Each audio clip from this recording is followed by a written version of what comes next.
देखिए, वेस्पर सिद्धांत के आधार पर अगर किसी अणु की संरचना बनाने के लिए प्रश्न आता है, जैसे माना BrF5 की संरचना आपको बनानी है, तो आप क्या करेंगे? BrF5 में पहले आपको टोटल उसके संयोजी कोष में इलेक्ट्रॉन युग्म की संख्या निकालनी है। वो कैसे निकालेंगे? वो आप निकालेंगे इस तरीके से, यानी कि ब्रोमीन के जो वैलेंसी इलेक्ट्रॉन्स है वो 7 है, ठीक है। 5 फ्लोरीन है, तो फ्लोरीन का भी एक एक इलेक्ट्रॉन योगदान देता है। 7 + 5 बट्टा 2, टोटल हो जाएगा 12/2। कितने आ गए? 6 इलेक्ट्रॉन युग्म आ गए, ठीक है ना। तो केंद्रीय परमाणु में इलेक्ट्रॉन युग्मों की संख्या कितनी निकल गई? 6 निकल गई, ठीक।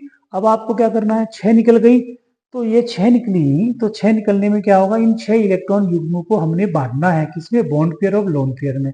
क्योंकि BrF5 है, तो BrF5 में आपको पता है कितने बॉन्ड बनेंगे? 5 ही बनेंगे। तो 5 क्या हो गए? 5 तो ये बॉन्ड पेयर बन गए, बॉन्ड पेयर इलेक्ट्रॉन युग्म बन जाएंगे, और एक लोन पेयर बच जाएगा, ठीक है। तो टोटल ये हमारे पास टोटल इलेक्ट्रॉन युग्मों को हमने बांट दिया।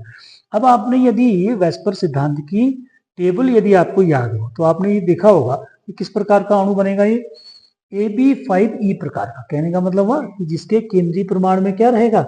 एक इलेक्ट्रॉन युग्म रहेगा। तो इस प्रकार के अणु की जो संरचना होती है वो कैसी बनती है?